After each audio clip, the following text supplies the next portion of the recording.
어머니, 왜 오셨어요? 초대 안 했잖아요. 개업식장 한복판에서 며느리의 날카로운 목소리가 터져 나왔습니다.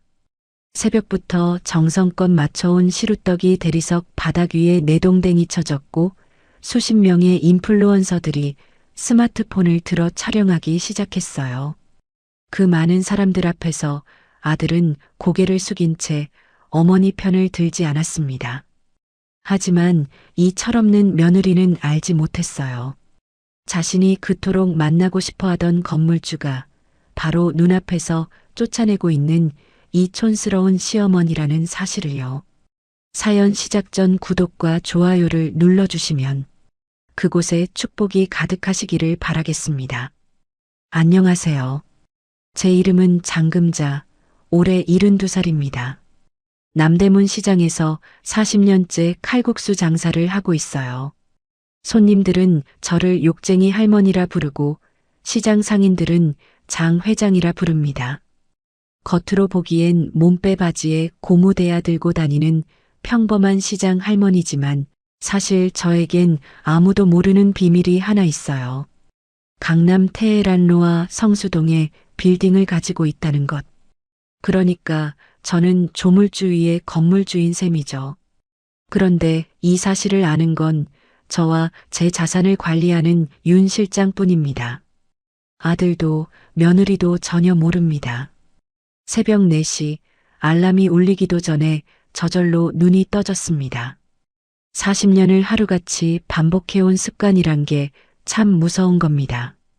관절마다 쑤시고 뻣뻣한 게 어제 무거운 밀가루 포대를 옮긴 탓인가 싶었어요. 허리를 펴려니 뼈마디가 우두둑 소리를 냈습니다. 그래도 이불을 걷어차고 몸을 일으켜 세웠어요. 오늘도 돈 벌러 가야지요. 어둑한 방 안에서 조심스럽게 낡은 장롱 문을 열었습니다. 삐걱거리는 소리가 날까봐 천천히 당겼어요. 헌 내복 사이에 손을 집어넣으니 차가운 금속 상자가 손끝에 닿았습니다. 비밀 금고예요. 이 집에서 이것의 존재를 아는 건 오직 저뿐이죠. 번호를 눌러 뚜껑을 열자 익숙한 서류들이 눈에 들어왔습니다. 강남 테헤란로 빌딩 등기권리증, 성수동 상가 건물 등기권리증, 그리고 영이 줄줄이 박힌 통장 잔고 내역서. 이것들을 확인할 때면 언제나 가슴 한구석에서 짜릿한 희열이 솟구칩니다. 남들 눈에는 시장통에서 멸치 냄새 풍기며 칼국수나 파는 할머니지만 이 서류들 앞에서만큼은 내가 살아온 40년이 헛되지 않았다는 증거를 마주하는 기분이었어요. 젊어서 새벽같이 일어나 반죽하고 육수 끓이고 손님 받고 설거지하고 그렇게 하루하루 피땀 흘려 모은 돈으로 땅을 사고 건물을 올린 겁니다. 누가 알아주지 않아도 저 스스로는 압니다. 이 손으로 일군 재산이라는 것을요. 금고를 도로 숨기고 방문을 나서다가 아들 방 앞에서 발걸음을 멈췄습니다. 문틈 사이로 새어나오는 코 고는 소리를 들으며 지난 세월이 주마등처럼 스쳐갔어요. 동석이가 어릴 때부터 저는 귀에 딱지가 않도록 같은 말을 반복했습니다. 엄마는 빚이 산더미야. 하루라도 장사 안 하면 우리 길거리에 나앉아. 그 말을 믿고 자란 아들은 지금도 제가 빚더미에 허덕이는 줄 압니다. 집으로 오는 모든 우편물을 가게 주소로 돌려놓은 것도 은행 직원들에게 절대 집으로 연락하지 말라고 신신당부한 것도 다 이유가 있었어요. 자식에게 물려줄 것은 돈이 아니라 돈 버는 태도라고 믿었으니까요. 그런데 그 믿음이 맞았는지는 아직도 잘 모르겠습니다. 남대문 시장에 도착하니 이미 상인들이 분주하게 움직이고 있었습니다. 금잔의 칼국수 가게 셔터를 올리려는데 익숙한 엔진 소리가 들렸어요. 검은색 벤츠 한 대가 급하게 길가에 섰습니다. 운전석 문이 열리더니 양복을 말쑥하게 차려입은 중년. 남자가 허둥지둥 내려서 제 앞에 허리를 90도로 꺾었습니다. 회장님, 안녕하십니까? 테헤란로 빌딩 지하 1층에 새 들어있는 법무사 사무실 소장이었어요. 주변 상인들이 힐끗힐끗 쳐다보길래 저는 손을 내저었습니다. 아이고, 여긴 그냥 장사꾼이야. 얼른 가봐요. 남자가 쭈뼛거리며 차에 올라 떠나자 옆가게 생선 장수 아줌마가 팔짱을 끼며 킥킥거렸습니다. 장 회장, 오늘은 칼국수 육수 좀 진하게 뽑아봐. 내가 점심에 큰맘 먹고 사 먹을게. 저도 따라 웃었습니다.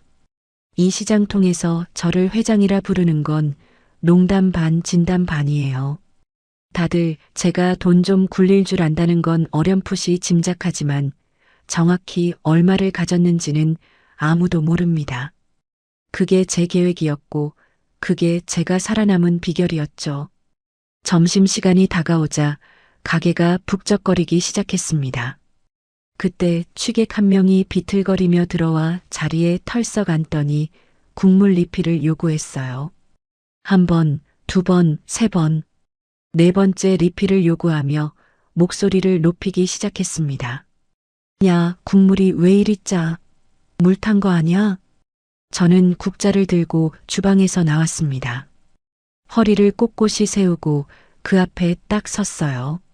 아저씨, 우리 가게 40년인데 국물에 물 탄 적 없어요. 입맛에 안 맞으면 다른 데 가시고 여기서 행패 부리면 경찰 부르기 전에 내가 먼저 국자로 뒤통수 후려갈길 거예요. 주변 손님들이 박수를 치며 웃었습니다. 취객은 풀이 죽어서 돈을 내고 나갔어요. 이런 일이야 뭐 일주일에 한두 번은 있는 일이죠. 40년 장사 내공이 이럴 때 빛을 발합니다. 오후 2시쯤 검은 정장을 입은 윤 실장이 가게에 들어섰습니다. 그는 제 자산을 관리하는 부동산 신탁회사 대표이자 저를 친누님처럼 모시는 사람이에요.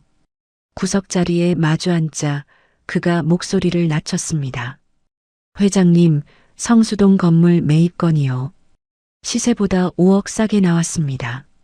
금매로 나온 거라 빨리 결정하셔야 합니다. 저는 고개를 끄덕이며 서류를 훑어봤습니다. 입지도 괜찮고 수익률도 나쁘지 않은 물건이었어요. 진행해요. 대신 법인 명의로 하고 내 이름은 어디에도 안 나오게 해요. 윤 실장이 알겠다며 서류를 챙겨갔습니다. 이런 회동은 언제나 비밀스럽게 이뤄집니다. 혹시라도 아들이나 며느리 귀에 들어가면 안 되니까요. 저녁 7시 가게 문을 닫고 집으로 돌아갈 채비를 했습니다. 낮에 입었던 깨끗한 옷 대신 일부러 멸치 냄새가 밴 몸빼 바지로 갈아입었어요. 낡은 패딩을 걸치고 시장 봉투를 손에 들었습니다. 지하철을 타고 집으로 향하는 길. 이것이 저의 철저한 서민 코스프레입니다. 벤츠 기사가 대기하고 있다는 것쯤은 아들 부부 몰래 얼마든지 숨길 수 있어요. 하지만 그러지 않습니다. 집에서만큼은 그냥 시장에서 칼국수 파는 늙은 어미로 사는 게 편하니까요. 현관문을 열자마자 눈에 들어온 건 널브러진 구두들이었습니다. 며느리 미주의 명품 구두가 세 켤레나 아무렇게나 벗어져 있었어요. 빨간 밑창이 번쩍거리는 것들. 저는 한숨을 삼키며 그것들을 가지런히 정리했습니다. 속으로 중얼거렸죠. 내 등골을 빼먹는 귀신들. 거실로 들어서려다 안방에서 새어나오는 목소리에 발걸음을 멈췄습니다. 며느리가 친구와 전화 통화를 하고 있었어요. 우리 시어머니? 아, 그냥 시장에서 소일거리 하셔. 빚도 많으신가 봐. 냄새나서 웬만하면 방에 계시라 그래. 킥킥거리는 웃음소리가 문틈 사이로 새어나왔습니다. 가슴 한구석이 쿡 찔리는 것 같았어요. 그래, 내 눈에는 내가 그렇게 보이겠지. 저는 아무 말 없이 부엌으로 향했습니다. 저녁 식사 시간, 제가 직접 담근 겉절이를 식탁에 올렸습니다. 새벽부터 배추를 절이고 고춧가루와 젓갈로 정성껏 버무린 것이었어요. 그런데 미주가 젓가락을 들었다가 코를 찡그렸습니다. 어머님, 요즘 누가 이런 거 먹어요? 젓갈 냄새 나요. 그러더니 밀폐 용기 뚜껑을 황급히 덮어버렸어요. 내 손으로 새벽부터 절이고 버무린 것인데 저는 입술을 꾹 깨물었습니다. 아들 동석이가 눈치를 보며 입을 열었어요. 엄마, 미주가 비위가 약해서 그래요. 그 순간 식탁 밑에서 둔탁한 소리가 났습니다. 며느리가 아들의 정강이를 걷어찬 것이었어요. 저는 그 장면을 똑똑히 봤습니다. 내 아들이 제 마누라한테 걷어차이면서도 아무 말 못하는 꼴을요. 가슴이 답답해져 왔습니다. 며칠 후 며느리 생일이었습니다. 저는 현금 100만 원을 봉투에 담아 건넸어요. 꼬깃꼬깃한 지폐들, 시장에서 한 장 한 장 거슬러 받은 것들이었죠. 미주가 그 봉투를 받아들더니 두 손가락으로 집어들었습니다. 마치 더러운 걸 집듯이요. 어머님, 계좌이체가 편한데 돈에서 시장 냄새 나는 것 같아요. 그러더니 손 세정제를 꺼내 손에 뿌리는 신용을 했어요. 제 얼굴이 화끈거렸습니다. 분노인지 수치심인지 알 수 없는 감정이 치밀어 올랐지만 저는 그저 웃었습니다. 자식 앞에서 화내봤자 아무 소용없다는 걸 40년 인생이 가르쳐줬으니까요. 며칠 뒤 미주가 백화점 VIP 라운지에서 찍은 사진을 보여주며 말했습니다. 내 친구 시어머니는 이번에 샤넬 가방 사줬다는데 우린 언제 빚다 갚아요? 저는 대답 대신 텔레비전 채널을 돌렸습니다. 이 며느리가 알면 까무라칠 겁니다. 내가 가진 돈이면 샤넬 가방 100개도 살 수 있다는 것을요. 그날 밤 목이 말라 물을 마시러 나왔다가 안방에서 새어나오는 대화를 들었습니다. 자기야, 어머니 가게 보증금이라도 빼서 우리 사업 자금 쓰면 안 돼? 어차피 늙으셨잖아. 며느리의 탐욕스러운 목소리였어요. 저는 부엌에 멈춰서서 한참을 서 있었습니다. 가슴이 서늘하게 식어가는 것이 느껴졌어요. 내 살점 뜯어먹는 소리가 저렇게 또렷하게 들릴 줄은 몰랐습니다. 방으로 돌아와 벽에 걸린 남편 영정 사진을 바라봤습니다. 흑백 사진 속 그이는 여전히 젊고 환하게 웃고 있었어요. 저는 서랍에서 소주 한 병을 꺼내 잔에 따랐습니다. 차가운 잔을 손에 쥐니 마음도 덩달아 차가워지는 것 같았어요. 영감, 내가 돈 버는 법만 가르치고 자식 농사는 망친 것 같소? 혼잣말이 텅 빈 방 안에 쓸쓸하게 울렸습니다. 독한 소주가 목을 타고 내려갔어요. 매웠습니다. 술이 매운 건지 서러움이 매운 건지 알 수 없었습니다. 오늘도 하루가 저물어 갑니다. 남대문 시장의 전설이라 불리는 이 몸이 정작 제 집에서는 찬밥 신세라니요. 창밖으로 어둠이 내려앉고 저 멀리 아파트 불빛들이 하나둘 켜졌습니다. 저 불빛들 아래에도 저처럼 소갈이하는 시어머니들이 있겠지요. 빈 소주잔을 내려놓으며 생각했습니다. 그래도 내일은 또 새벽 4시에 눈을 떠야 합니다. 장사꾼에게 쉬는 날은 없으니까요. 며칠 후 며느리가 성수동 핫플레이스 투어를 다녀왔습니다. 요즘 젊은 사람들이 줄 서서 사진 찍는다는 그 거리 말이에요. 집에 돌아온 미주의 눈이 완전히 뒤집혀 있었습니다. 현관문을 열자마자 구두도 안 벗고 거실로 뛰어들어왔어요. 소파에 털썩 앉더니 스마트폰을 들이밀며 난리를 쳤습니다. 자기야, 나도 이런 힙한 카페 차리면 대박 날 수 있어. 인테리어만 예쁘게 하면 손님들이 알아서 와. 요즘은 커피 맛보다 분위기야, 분위기. 동석이가 고개를 끄덕이며 맞장구를 쳤습니다. 저는 부엌에서 설거지를 하며 그 대화를 듣고 있었어요. 접시를 문지르던 손이 멈췄습니다. 한숨이 절로 나왔어요. 분위기로 장사가 되면 이 세상에 망하는 가게가 어디 있겠습니까?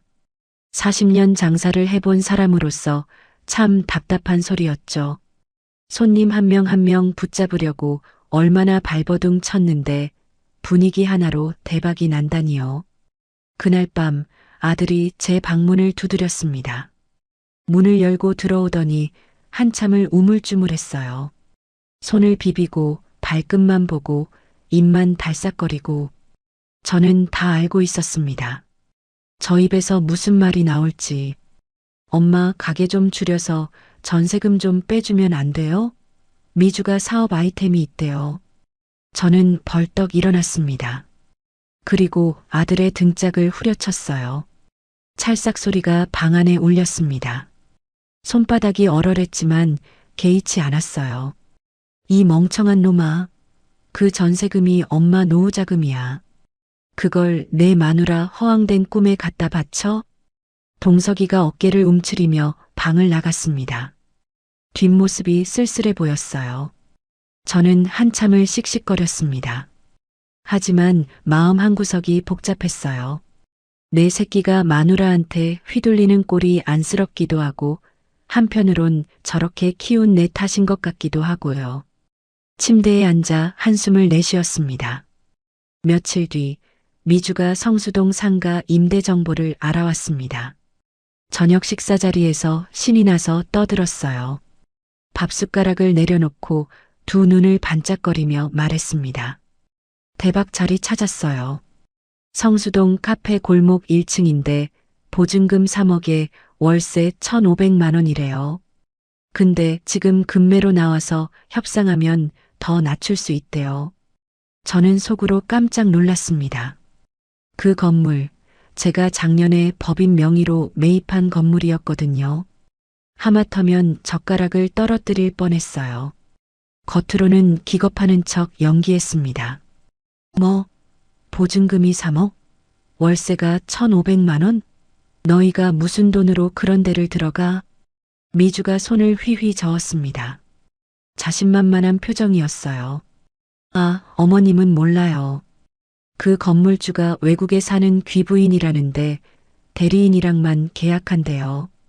엄청 깐깐하시다던데 제가 한번 어필해 볼게요. 저는 웃음을 꾹 참았습니다. 입술을 꽉 깨물었어요.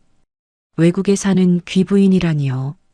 그 귀부인이 바로 지금 너희 앞에서 몸빼 바지 입고 된장찌개 먹고 있는데 말이에요. 하지만 한편으로 생각이 들었습니다. 이번 기회에 며느리의 자립심을 시험해 볼까 하고요. 진짜 장사 머리가 있는지 아니면 그냥 허영심뿐인지. 다음 날 저는 윤 실장을 남대문 시장으로 불렀습니다. 점심시간이 지난 한산한 때 가게 구석 자리에 마주 앉았어요. 윤 실장이 주변을 둘러보며 목소리를 낮췄습니다. 회장님, 무슨 일이십니까? 윤 사장, 성수동 건물 1층에 우리 며느리가 들어온다더라고. 윤 실장이 눈을 동그랗게 떴습니다. 손에 들고 있던 물컵을 탁자에 내려놓았어요. 예, 사모님 며느리분이요? 저는 고개를 끄덕였어요. 청년 창업 특별 지원 명목으로 시세의 30%로 계약서 써줘. 보증금 5천만 원에 월세 500만 원. 단 내 정체는 절대 비밀이야. 윤 실장이 고개를 갸웃거렸습니다. 걱정스러운 표정이었어요. 회장님, 그렇게까지 해주셔도 되겠습니까? 시세 차액이 어마어마한데요. 저는 한숨을 쉬었어요. 창밖으로 지나가는 사람들을 바라봤습니다. 내 새끼니까 한 번은 기회를 줘야지. 근데 말이야, 계약서에 특약 조항 제호조를 꼭 넣어. 윤 실장이 수첩을 꺼내 메모 준비를 했습니다. 펜을 들고 저를 바라봤어요. 지원자의 품위 손상 및 기만행위 시 즉시 계약 해지. 이 조항이야. 혹시 모르니까. 나중에 쫓아내야 할 일이 생길 수도 있잖아. 윤 실장이 알겠다며 고개를 숙였습니다. 저는 창밖을 바라보며 생각했어요. 제발 이번엔 제대로 좀 해라, 며느리야. 내가 무시하는 이 시어머니가 널 얼마나 밀어주고 있는지 알면 좋겠구나. 가슴이 먹먹해졌습니다. 계약 당일이 되었습니다. 저는 가게 일을 핑계로 집에 없는 척 했어요. 하지만 사실은 윤 실장 사무실 옆방에서 CCTV 화면을 지켜보고 있었습니다. 작은 모니터 앞에 앉아 숨을 죽였어요. 화면 속에 미주와 동석이가 잔뜩 긴장한 표정으로 앉아 있었습니다. 미주는 일부러 비싼 옷을 차려입고 왔더군요. 명품 가방을 탁자 위에 올려놓고 다리를 꼬고 앉아서 있어 보이려고 애쓰는 모습이 한눈에 보였습니다. 동석이는 옆에서 연신 땀을 닦고 있었어요. 윤 실장이 서류를 꺼내며 설명을 시작했어요. 청년 창업 지원 프로그램에 선정되셔서 보증금 5천만 원에 월세 500만 원의 파격 조건을 드리게 되었습니다. 그리고 초기 3개월은 렌트 프리, 그러니까 월세 면제 혜택을 드립니다. 미주의 얼굴이 환하게 펴졌습니다. 동석이를 쿡쿡 찌르며 소리쳤어요. 목소리가 찢어질 듯이 높았습니다. 오빠, 나 진짜 사업운 있나 봐. 역시 될 사람은 달라. 저는 화면을 보며 씁쓸하게 웃었습니다. 운이 아니라 내 시어머니 돈이야. 이 철없는 거사. 하지만 그 말은 절대 할 수 없었죠. 모니터를 끄고 자리에서 일어났습니다. 그날 저녁 집에 돌아온 미주가 들뜬 목소리로 저에게 말했습니다. 현관에서부터 소리를 질렀어요. 어머님, 저 계약했어요. 건물주 대리인이 제 사업 계획서를 보고 완전 감동했대요. 그래서 월세도 깎아주고 렌트 프리도 줬어요. 저 진짜 사업 감각 있나 봐요. 저는 속으로 피식 웃었지만 겉으로는 걱정스러운 표정을 지었어요. 미간을 찌푸리며 말했습니다. 그 건물주가 보통 깐깐한 노인네가 아니라던데 계약서 꼼꼼히 봤냐? 특약 같은 거 조심해라. 미주가 손을 휘휘 저었습니다. 콧방귀를 뀌는 표정이었어요. 아이, 어머님이 뭘 알아요? 수준 높은 사람들끼리는 통하는 게 있어요. 저는 그 건물주님이랑 영혼의 단짝이 될 것 같아요. 영혼의 단짝이라니요. 그 건물주가 바로 내 시어머니라는 걸 알면 무슨 표정을 지을까? 저는 그 상상만으로도 입꼬리가 실룩거렸지만 꾹 참았습니다. 며칠 후 미주가 카페 이름을 정했다며 간판 시안을 보여줬어요. 미주라비. 불어로 미주의 인생이라는 뜻이래요. 금박 글씨에 분홍색 배경. 솔직히 촌스럽기 짝이 없었지만 저는 아무 말도 하지 않았습니다. 어차피 말해봤자 듣지도 않을 테니까요. 문제는 인테리어 자금이었습니다. 동석이가 은행에 대출을 알아보러 갔다가 신용등급 미달로 거절당했어요. 집에 돌아온 동석이 얼굴이 시커멓게 질려 있었습니다. 어깨가 축 처져 있었어요. 미주가 또 닥달을 시작했죠. 목소리가 날카로웠습니다. 어떻게 된 거야? 대출도 못 받아? 엄마한테 말해봐. 결국 동석이가 또 제 방문을 두드렸습니다. 이번엔 등짝을 때릴 기운도 없었어요. 아들의 축 처진 어깨를 보니 마음이 약해졌습니다. 내 새끼인데 저렇게 힘들어하는 꼴을 어떻게 보고만 있어요. 얼마나 필요한데? 3천만 원만요, 엄마. 제발이요. 저는 장롱 깊숙한 곳에서 현금 뭉치를 꺼냈습니다. 시장에서 본 것처럼 꼬깃꼬깃한 지폐들이었어요. 사실 일부러 그렇게 준비해 둔 겁니다. 이건 빌려주는 거다. 차용증 써라. 동석이 얼굴이 밝아졌습니다. 고맙다고 연신 고개를 숙였어요. 하지만 옆에서 돈을 세던 미주가 투덜거렸습니다.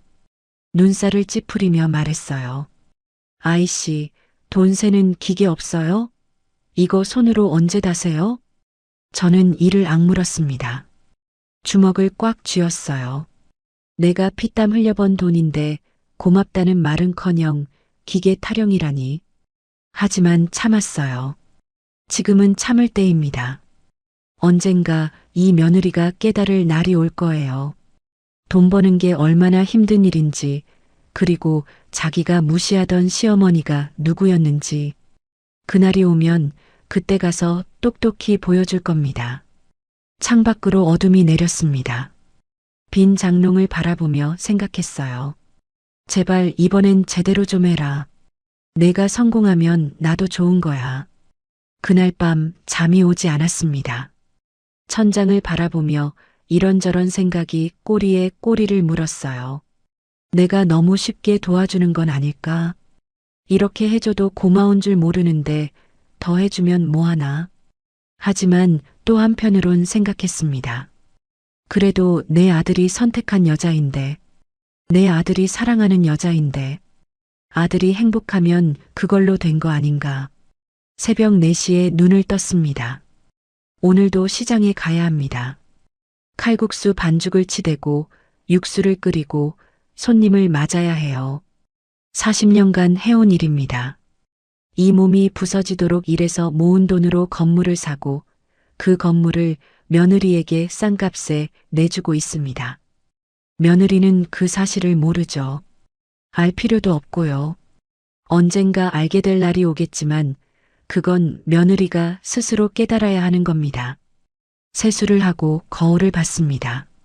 주름투성이 얼굴이 비쳤어요. 이 얼굴로 얼마나 더 장사를 할 수 있을까? 하지만 마음 한구석에선 불안한 예감이 스멀스멀 피어오르고 있었습니다. 이번에도 며느리는 실망을 안겨줄 것 같은 느낌. 제발 그 예감이 틀리기를 바랐습니다. 본격적인 철거 공사가 시작되었습니다. 저는 궁금함을 참을 수가 없었어요. 내 건물에서 내 돈으로 공사를 하는데 어떻게 돌아가는지 눈으로 확인해야 직성이 풀리잖아요. 그래서 시장 가는 척하다가 몸빼 바지 차림 그대로 성수동 공사 현장에 잠입했습니다. 현장에 도착하니 먼지가 자욱했어요. 철거 인부들이 벽을 뜯어내고 바닥을 걷어내고 있었습니다. 저는 모자를 푹 눌러 쓰고 구석에서 지켜봤어요. 그런데 인부 몇 명이 담배를 피우며 수군거리는 소리가 들렸습니다. 야, 여기 사장 봤어? 자재는 최고급으로 쓰면서 배수 구조는 완전 엉망으로 잡더라. 그러게. 저렇게 하면 나중에 100% 역류해. 냄새나서 손님 다 도망가겠다. 저는 귀가 쫑긋 섰습니다. 배수 구조라. 40년 장사꾼인 제가 가장 잘 아는 부분이었어요. 주방에서 배수가 안 되면 그 가게는 망한 거나 다름없거든요. 저도 모르게 발걸음이 주방 쪽으로 향했습니다. 주방 배관 위치를 살펴봤어요. 아니나 다를까 하수구 구배가 완전히 틀려 있었습니다. 기울기가 거꾸로 되어 있었어요. 이대로 공사하면 물이 빠지지 않고 고이다가 역류할 게 뻔했습니다. 저는 참다 못해 인부 반장에게 다가갔어요. 저기요, 여기 하수구 구배가 안 맞아요. 이렇게 하면 나중에 물이 역류합니다. 냄새나서 손님 다 도망가요. 반장이 저를 위아래로 훑어봤습니다. 몸빼 바지에 낡은 점퍼를 입은 할머니가 배관 얘기를 하니까 신기했나 봐요. 할머니가 뭘 좀 아시네. 근데 저희도 설계대로 하는 거라. 반장이 도면을 펼쳐들고 고개를 갸웃거렸습니다. 제 말이 맞다는 걸 알았는지 도면에 연필로 뭔가를 표시하려고 했어요. 그때였습니다. 누가 내 주방을 마음대로 바꿔요? 저 할머니 누구예요? 뾰족구두를 신은 미주가 공사장에 나타났습니다. 하얀 코트에 선글라스까지 끼고 있었어요. 공사 현장에 웬 패션쇼인가 싶었죠. 미주가 성큼성큼 다가오더니 저를 알아봤습니다. 표정이 확 구겨졌어요. 어머님, 왜 여기까지 와서 참견이세요? 공사판 먼지 뒤집어 쓰고 창피하게. 저는 차분하게 설명하려 했습니다. 지나가다 보니까 배관이 됐어요. 미주가 제 말을 잘랐습니다. 손을 휘휘 저으며 인부들에게 소리쳤어요. 저 할머니 말 듣지 마세요. 그냥 예쁘게 사진 잘 나오게만 해주세요. 저 인스타그램에 올릴 거예요.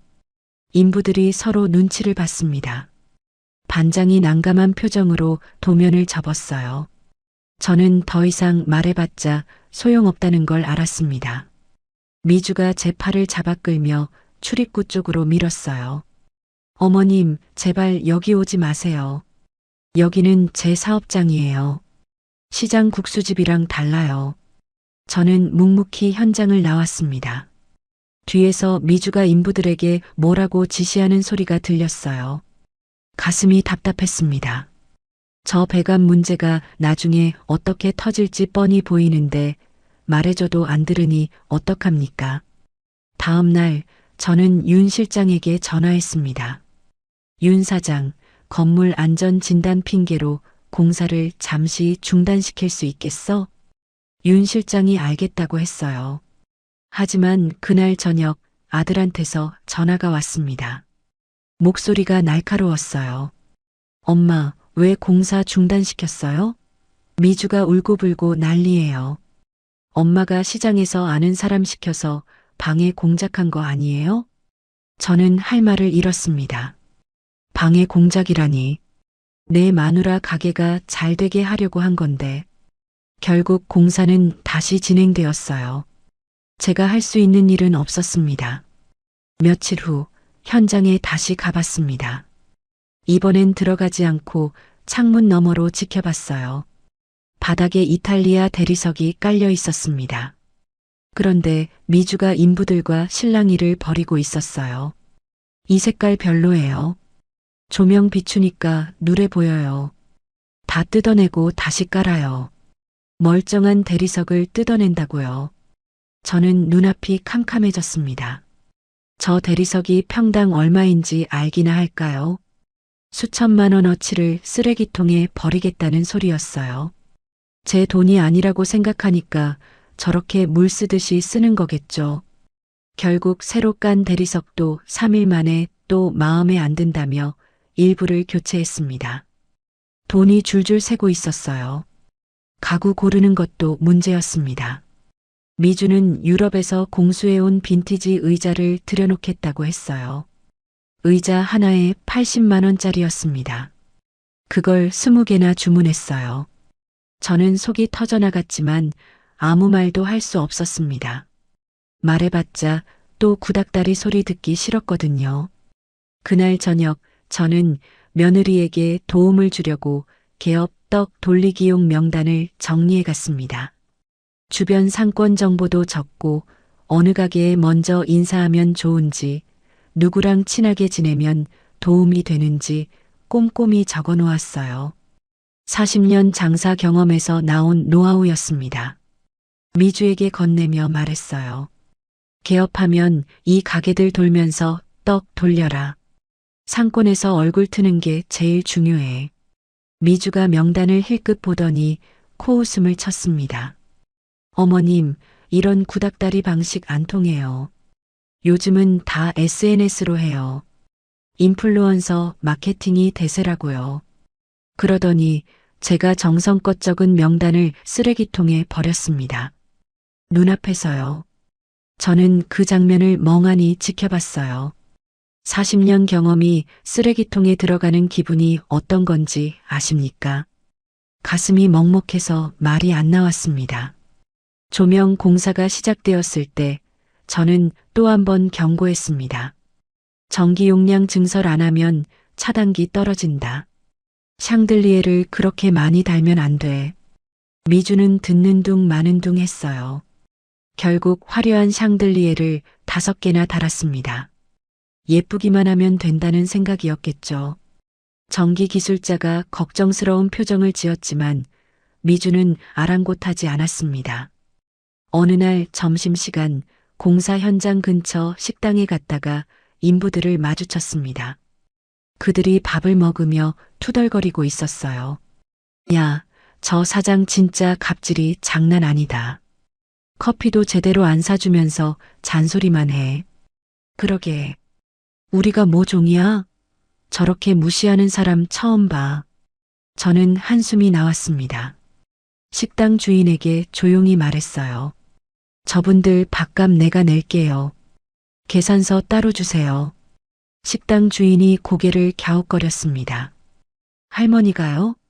저분들이랑 아는 사이세요? 그냥 내가 낼게요.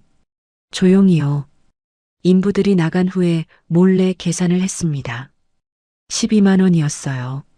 사장 행세하는 며느리 대신 몸빼 바지 입은 시어머니가 인부들 밥값을 대신 내는 꼴이라니.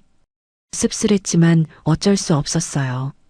저 사람들이 공사를 해야 가게가 완성되니까요. 며느리한테 미운 소리 듣는 인부들이 불쌍하기도 했고요. 며칠 뒤 미주의 SNS를 봤습니다. 공사 현장 사진이 올라와 있었어요. 안전모를 예쁘게 쓰고 포즈를 취한 사진이었습니다. 손에는 커피 한 잔을 들고 있었고 배경에는 땀 흘리며 일하는 인부들이 보였어요. 해시태그가 눈에 들어왔습니다. CEO 라이프, 사장님 일상, 노가다 현장, 성수동 앞을. 노가다 현장이라니요. 땀 흘려 일하는 인부들을 그렇게 부르다니. 저는 화가 치밀어 올랐지만 참았습니다. 실제로 미주는 현장에서 빗자루질 한 번 안 하고 셀카만 찍었거든요. 댓글에는 부러워요. 대박 나세요. 같은 말들이 달려 있었습니다. 사람들은 저 화려한 겉모습만 보는 거죠. 속이 얼마나 썩어가는지는 모르면서요. 드디어 시범 가동 날이 되었습니다. 저는 불안한 마음으로 소식을 기다렸어요. 예감은 틀리지 않았습니다. 저녁에 미주한테서 전화가 왔어요. 목소리가 히스테리에 가까웠습니다. 어머님, 싱크대에서 물이 역류했어요. 주방이 물바다가 됐다고요. 오늘 기자재 들어오는 날인데 어떡해요. 저는 한숨을 쉬었습니다. 그럴 줄 알았어요. 배관 구배가 틀렸다고 그렇게 말했는데 그때 제 말만 들었어도 이런 일이 없었을 텐데. 그러니까 내가 배관 위치 바꾸라고 했잖아. 뭐요? 미주의 목소리가 더 날카로워졌습니다. 어머님이 그때 와서 재수없는 소리에서 물난리 난 거예요. 어머님이 와서 이상한 기운을 풀어놔서 그래요. 저는 할 말을 잃었습니다. 이상한 기운이라니요. 배관 문제를 지적한 게 재수없는 소리가 되다니요. 적반하장도 유분수였습니다. 전화기를 내려놓고 한참을 멍하니 앉아 있었어요. 창밖으로 밤하늘이 보였습니다. 별이 하나도 없는 캄캄한 하늘이었어요. 마음도 그랬습니다. 도와주려고 해도 안 되는구나. 말해줘도 안 듣고 도와줘도 모르고 심지어 잘못까지 뒤집어 씌우는구나. 이 며느리를 어떻게 해야 할지 정말 모르겠었습니다. 그날 밤 윤 실장에게 전화가 왔습니다. 회장님, 배관 수리비가 또 청구되었습니다. 이번에 800만 원이에요. 저는 눈을 감았습니다. 처음부터 제 말대로 했으면 안 들어갔을 돈이었어요. 하지만 어쩌겠습니까? 내 건물이고 내 아들 마누라 가게인데. 처리해요. 전화를 끊고 천장을 바라봤습니다. 이렇게 돈이 새나가는 걸 보면서도 참아야 하는 이유가 뭘까요? 아들 때문입니다. 저 철없는 며느리를 선택한 건 내 아들이니까요. 아들이 행복하길 바라는 마음에 이 모든 걸 참고 있는 겁니다. 하지만 가끔 생각합니다. 내가 너무 봐주는 건 아닐까? 이렇게 해줘봤자 저 며느리가 달라질까? 매번 실망만 안겨주는데 언제까지 참아야 하는 걸까? 답이 나오지 않았습니다. 그냥 내일도 새벽 4시에 일어나서 칼국수 반죽을 치댈 뿐이죠. 그게 제가 할 수 있는 전부니까요. 무거운 한숨을 내쉬며 불을 껐습니다. 내일은 또 어떤 일이 터질지 모르겠습니다. 개업이 코앞으로 다가왔습니다. 그런데 문제가 터졌어요. 인테리어 비용이 예산을 훌쩍 넘어버린 겁니다. 최고급 에스프레소 머신, 유럽에서 공수한 빈티지 가구, 이탈리아 대리석에 샹들리에까지, 거기다 배관 수리비와 대리석 재시공 비용까지 더해지니 예산이 5천만 원이나 초과되었어요. 저녁마다 집안에 긴장감이 감돌았습니다. 미주가 동석이를 들볶는 소리가 안방에서 새어나왔어요. 대출 더 안 나와? 어떻게든 해봐. 여기서 포기하면 다 물거품이잖아. 동석이 목소리는 점점 작아졌습니다. 저는 거실에서 텔레비전을 보는 척하며 그 소리를 듣고 있었어요. 아들의 축 처진 어깨가 눈에 선했습니다. 마음이 약해졌어요. 내 새끼가 저렇게 쪼들리는 꼴을 어떻게 보고만 있겠습니까? 다음 날 윤 실장을 불렀습니다. 이번에는 시장이 아니라 테헤란로 빌딩 사무실에서 만났어요. 윤 실장이 걱정스러운 표정으로 물었습니다. 회장님, 또 지원하시려고요? 이미 상당히 많이 해주셨는데요. 저는 창밖을 바라봤습니다. 빌딩 숲 사이로 햇살이 쏟아지고 있었어요. 청년 창업 지원 2개월 차 펀딩 명목으로 5천만 원 더 넣어줘. 익명의 엔젤 투자자가 가능성을 보고 투자한다고 해. 윤 실장이 한숨을 쉬었습니다. 회장님, 솔직히 말씀드려도 될까요? 더 이상 지원은 독이 될 수도 있습니다. 밑 빠진 독에 물 붓기예요. 저도 알고 있었습니다. 하지만 어쩌겠어요. 여기서 가게가 망하면 아들이 더 힘들어질 테니까요. 며칠 후 윤 실장이 미주를 만나 투자 소식을 전했습니다. 저는 또 CCTV로 그 장면을 지켜봤어요. 미주의 얼굴이 환하게 빛났습니다. 두 손을 모으고 감격하는 표정이었어요. 정말요? 익명의 투자자가요? 역시 나는 될 사람이야. 윤 실장이 서류를 건네며 말했습니다. 건물주님께서 소개해 주신 분입니다. 사모님의 사업 비전을 높이 평가하셨다고 합니다. 미주가 서류에 사인을 하며 중얼거렸어요. 건물주님이 나를 딸처럼 생각하나 봐. 역시 통하는 사람끼리는 달라. 저는 모니터 앞에서 씁쓸하게 웃었습니다. 딸처럼이 아니라 며느리니까 해주는 거야. 이 철없는 거사. 하지만 그 말은 절대 할 수 없었죠. 문제는 그 다음이었습니다. 며느리가 그 돈으로 빚을 갚거나 운영자금으로 쓸 줄 알았어요. 그런데 윤 실장이 보내온 지출 내역서를 보고 저는 눈앞이 캄캄해졌습니다. 안경을 닫고 다시 봤어요. 숫자가 틀린 게 아닐까 싶었거든요. 하지만 틀리지 않았습니다. 프랑스 명품 그릇 세트 1,200만 원. 이탈리아 디자이너 직원 유니폼 800만 원. 오픈 기념 꽃꽂이 장식 500만 원.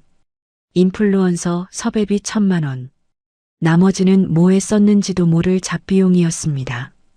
5천만 원이 열흘 만에 거의 다 사라졌습니다. 정작 중요한 식재료비나 운영비는 한 푼도 안 남겨두고요. 커피 원두 살 돈도 없으면서 그릇은 프랑스 명품을 사는 게 말이 됩니까? 저는 내역서를 구겨 쥐었다가 다시 폈어요. 화가 났지만 어쩔 수 없었습니다.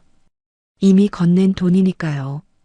어느 날 저는 가게에 들러 조언을 해주려 했습니다. 제가 40년간 거래해온 농장 직거래처를 알려주려고요. 싸고 좋은 재료를 구하는 게 장사의 기본이니까요. 미주야, 여기 연락처 적어뒀다.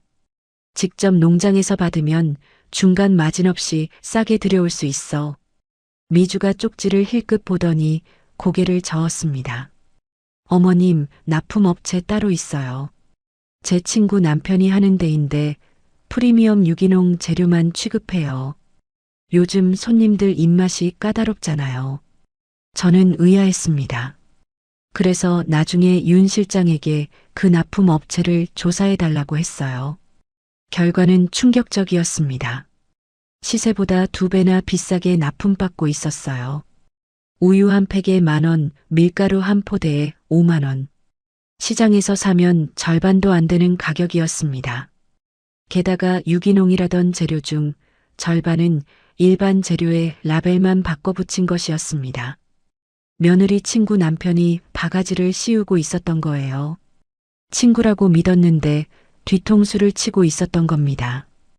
저는 이 사실을 알려줘야 하나 말아야 하나 고민했습니다. 하지만 말해봤자 또 참견한다고 할 게 뻔했어요. 결국 입을 다물었습니다. 스스로 깨달아야 할 일이니까요. 아르바이트생 면접 날이 되었습니다. 저는 슬쩍 가게 근처를 지나가며 창문 너머로 지켜봤어요. 지원자가 5명 왔더군요. 그 중에 경력 5년차 바리스타 자격증 소지자가 있었습니다. 이력서를 보니 성실하고 경험도 풍부해 보였어요. 대형 프랜차이즈 카페에서 일한 경력도 있었습니다. 저런 사람이면 가게 운영에 큰 도움이 될 텐데 싶었어요. 그런데 미주가 그 지원자를 탈락시켰습니다.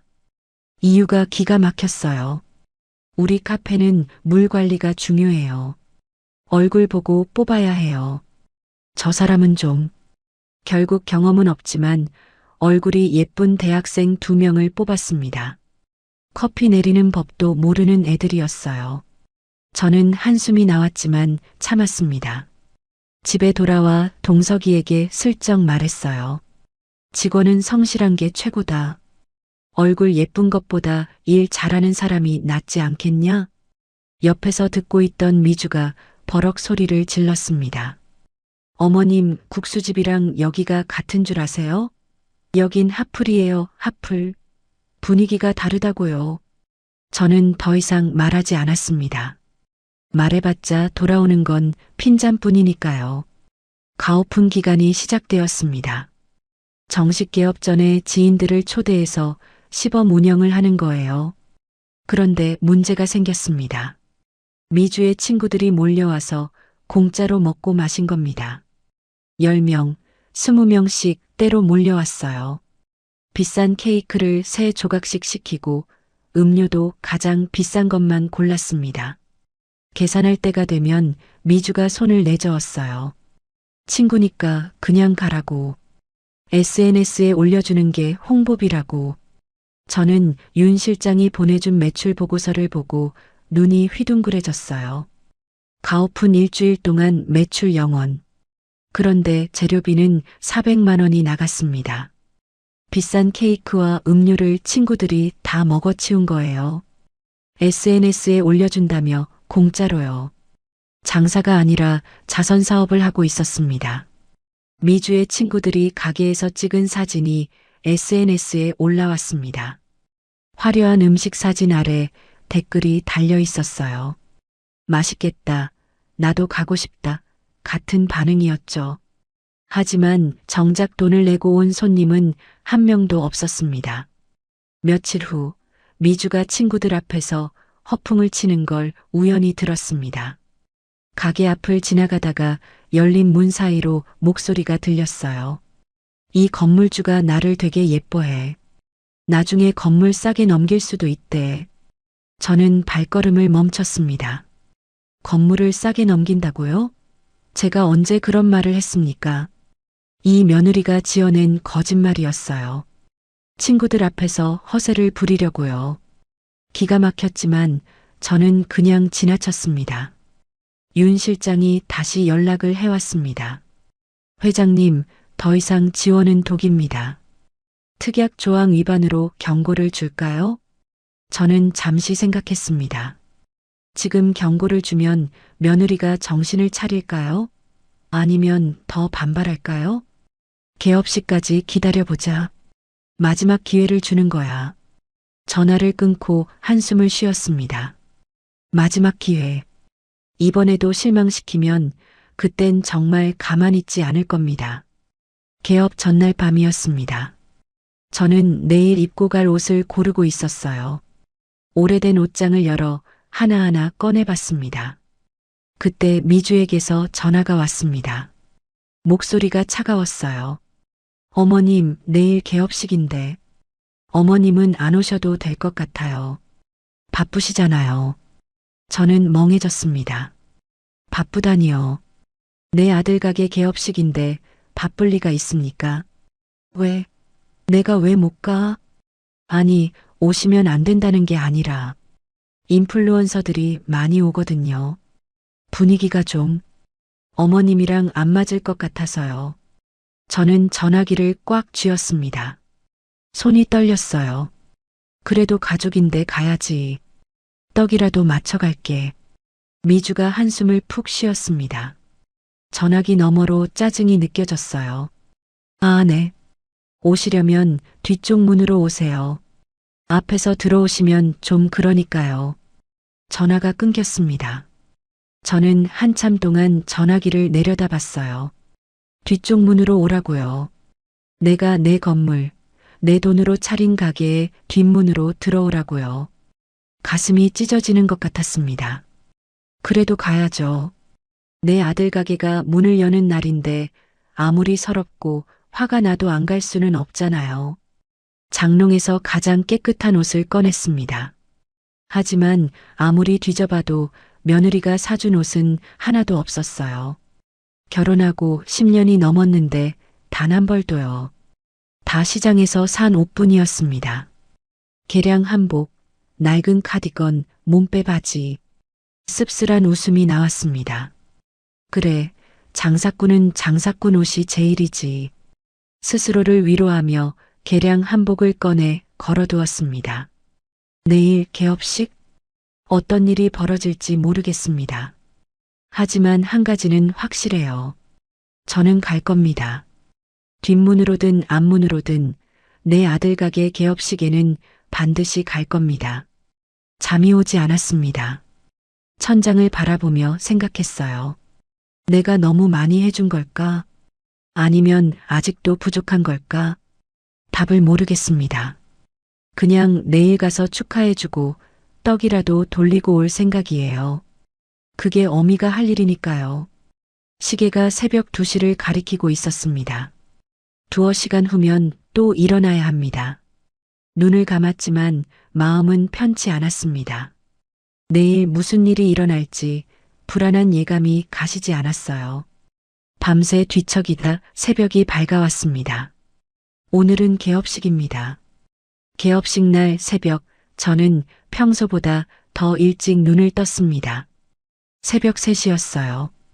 잠을 설쳤거든요. 뒤척이다 결국 포기하고 일어났습니다. 오늘은 내 아들 가게가 문을 여는 날이니까요. 아무리 며느리가 오지 말라고 했어도 어미 된 도리로 빈손으로 갈 수는 없었어요. 새벽 4시 반 시장 단골 떡집 앞에 섰습니다. 아직 문을 열기 전이었지만 미리 연락해둔 터라 사장님이 셔터를 올려주셨어요. 시루떡 50대를 주문해뒀거든요. 최고급 쌀로 빚은 거예요. 팥도 직접 고른 것으로요. 금자 사장님, 이렇게 많이 하셨네. 며느리 가게 개업이라며요? 저는 고개를 끄덕였습니다. 그래요. 오늘 손님들한테 나눠줄 거예요. 복 들어오는 떡이라고. 떡집 사장님이 정성껏 포장해 주셨어요. 하얀 보자기에 곱게 싸서 상자에 담았습니다. 무거웠어요. 양손으로 들어도 팔이 뻐근했습니다. 하지만 기분은 좋았어요. 이 떡을 받으면 며느리도 조금은 고마워하지 않을까 싶었거든요. 집으로 돌아와 식혜를 챙겼습니다. 3일 전부터 직접 만들어둔 거예요. 엿기름을 삭히고 밥알을 띄우고 설탕을 넣어 달달하게 끓였습니다. 손목이 시큰거렸어요. 나이가 드니 예전 같지 않더라고요. 새벽마다 일어나서 불 조절하고 밥알이 동동 뜰 때까지 지켜봤습니다. 어머니가 해주시던 그 맛을 떠올리며 정성을 다했어요. 하지만 손주들 먹일 생각에 꾹 참고 저었습니다. 아직 손주는 없지만 언젠가 생기면 이 맛을 알려주고 싶었거든요. 그 식혜를 깨끗한 페트병 10개에 나눠 담았어요. 시원하게 먹으라고 냉장고에 넣어뒀다가 아침에 꺼냈습니다. 며느리 친구들이나 손님들한테 나눠주면 좋겠다는 생각이었어요. 아들에게 전화를 걸었습니다. 동서가 오늘 몇 시에 가면 되냐? 전화기 너머로 동석이가 우물쭈물했어요. 엄마, 진짜 오시게요? 미주가 예민해서. 내 새끼 가게 여는데 애미가 빠지면 쓰나. 조용히 떡만 주고 올게. 동석이가 한숨을 쉬었습니다. 하지만 더 이상 말리지는 않았어요. 저도 한숨이 나왔습니다. 내 아들이 나한테 오지 말라고 하다니. 서럽지만 어쩌겠어요. 그래도 가야죠. 옷장을 열었습니다. 가장 깨끗한 옷을 골라야 했어요. 하나하나 꺼내봤습니다. 개량 한복, 시장에서 산 카디건, 몸빼 바지, 꽃무늬 블라우스도 있었지만 소매가 해져 있었어요. 검정 바지는 무릎이 닳아 있었고요. 아무리 뒤져봐도 며느리가 사준 옷은 단 한 벌도 없었어요. 결혼하고 10년이 넘었는데 말이에요. 명절마다 용돈은 줬지만 옷 한 벌 사준 적이 없었습니다. 씁쓸했지만 개의치 않기로 했습니다. 장사꾼이 장사복장이 편하지. 이게 내 자부심이야. 스스로에게 말하며 개량 한복을 입었습니다. 그 위에 낡은 카디건을 걸쳤어요. 거울을 봤습니다. 주름투성이 얼굴에 촌스러운 옷차림. 성수동 핫플레이스에는 어울리지 않는 모습이었어요. 하지만 어쩌겠습니까? 이게 저니까요. 떡 상자와 식혜 가방을 들고 집을 나섰습니다. 무거웠어요. 양손에 들고 걸으니 팔이 끊어질 것 같았습니다. 택시를 잡으려고 큰 길로 나갔어요. 손을 들었습니다. 택시 한 대가 다가오다가 제 모습을 보더니 그냥 지나쳤어요. 두 번째 택시도 마찬가지였습니다. 세 번째도요. 승차 거부였어요. 몸빼 바지에 떡 상자 든 할머니를 태우기 싫었나 봅니다. 저는 한숨을 쉬며 지하철역으로 향했습니다. 무거운 짐을 들고 계단을 내려가는데 다리가 후들거렸어요. 중간에 한번 멈춰서 숨을 골랐습니다. 팔이 저려왔어요. 그래도 멈출 수 없었습니다. 오늘은 내 아들 가게가 문을 여는 날이니까요. 지하철 안에서 사람들이 힐끗힐끗 쳐다봤습니다. 떡 냄새가 나나 봐요. 출근 시간이라 사람이 많았습니다. 자리가 없어서 한쪽 구석에 서 있어야 했어요. 어떤 젊은 여자가 코를 막는 신용을 했어요. 옆에 있던 남자가 수군거렸습니다. 뭐라고 했는지는 안 들렸지만 좋은 말은 아니었을 거예요. 저는 모른 척 했습니다. 대신 옆자리 아주머니에게 말을 걸었어요. 우리 며느리가 오늘 카페 개업해요. 성수동에서요. 아주머니가 웃으며 대답했습니다. 아이고, 좋으시겠네요. 축하드려요. 그 말에 기분이 조금 나아졌어요. 그래, 오늘은 축하할 날이야. 기분 좋게 가자. 성수동역에서 내렸습니다. 지상으로 올라오니 화려한 거리가 펼쳐졌어요. 알록달록한 간판들, 유리창 너머로 보이는 세련된 인테리어, 예쁘게 차려입은 젊은이들. 여자들은 높은 하이힐을 신고 남자들은 깔끔한 코트를 입고 있었습니다. 손에는 다들 커피 잔을 들고 있었어요. 저는 순간 주눅이 들었습니다. 여기에 내가 어울릴까? 떡 상자를 든 이 모습이. 지나가는 사람들이 힐끗힐끗 쳐다봤습니다. 어떤 사람은 대놓고 피해서 걸었어요. 하지만 고개를 들었습니다. 당당하게 걸었어요. 나는 40년 동안 장사해온 사람이야. 저 젊은 것들보다 더 많은 걸 경험했어. 그렇게 스스로를 다독이며 카페 골목으로 들어섰습니다. 미주라비. 금박 글씨가 햇살에 반짝였습니다. 카페 앞에는 화려한 화환들이 줄지어 서 있었어요. 축하합니다. 대박 나세요. 같은 문구가 적힌 화환들. 20개는 넘어 보였습니다. 안에서는 쿵쿵거리는 음악 소리가 흘러나왔습니다. 젊은 사람들이 좋아하는 그런 음악이었어요. 빨간 카펫이 입구까지 깔려 있었고 풍선 장식이 바람에 흔들리고 있었습니다. 화려했어요. 내 돈으로 이 모든 걸 했구나 하는 생각이 들었습니다. 입구에 다가가려는데 검은 옷을 입은 남자가 앞을 막았습니다. 발레 파킹 요원이었어요. 할머니, 여기 배달 오셨어요? 배달은 뒤로 가세요. 저는 멈칫했습니다. 배달이라니요. 아니요.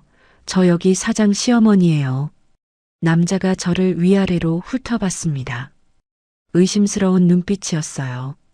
개량 한복에 낡은 카디건, 손에 든 떡 상자. 어디서 봐도 배달 온 할머니로 보였겠죠. 아, 네. 잠시만요. 남자가 누군가에게 무전을 쳤습니다. 저는 그 자리에 서서 기다렸어요. 얼굴이 화끈거렸습니다. 내 건물인데, 내 돈으로 차린 가게인데, 내가 배달부 취급을 받고 있었어요. 기다리는 동안 유리창 너머를 봤습니다. 안에서는 파티가 한창이었어요.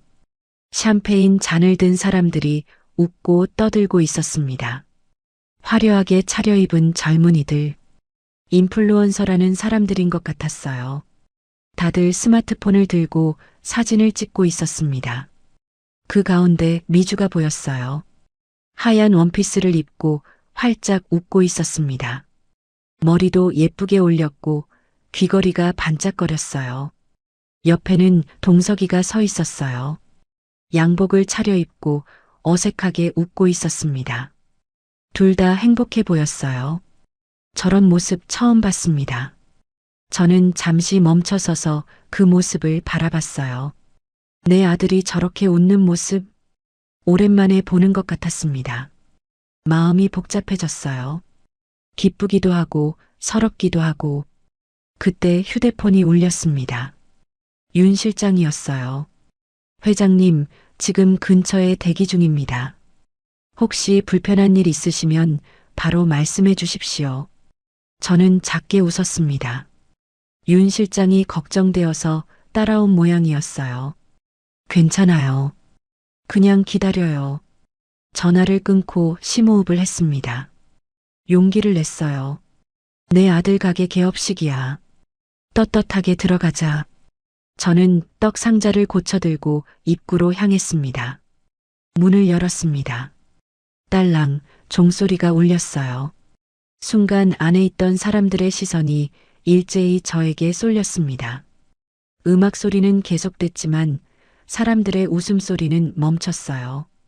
정적이 흘렀습니다. 샴페인 잔을 들던 사람들이 손을 멈췄어요. 대화하던 사람들이 입을 다물었습니다. 모든 눈이 저를 보고 있었습니다. 정확히는 제 촌스러운 옷차림과 손에 든 떡 상자를요. 개량 한복에 낡은 카디건, 시장 냄새 밴 떡 상자. 이 화려한 공간에 전혀 어울리지 않는 모습이었죠. 누군가 킥킥거리는 소리가 들렸어요. 스마트폰을 꺼내 저를 찍는 사람도 보였습니다. 동영상을 찍고 있는 것 같았어요. 저는 그 자리에 굳어버렸어요. 다리가 떨렸습니다. 들어오지 말걸. 그런 생각이 스쳤어요. 그때 미주가 보였습니다. 웃고 있던 얼굴이 순식간에 굳어졌어요. 눈이 커지고 입이 벌어졌습니다. 경악의 표정이었어요. 손에 들고 있던 샴페인 잔을 탁자에 내려놓더니 저를 향해 성큼성큼 걸어왔습니다. 한 걸음, 두 걸음, 세 걸음. 미주의 뾰족 구두 소리가 마룻바닥에 울렸어요. 표정이 점점 험악해졌습니다.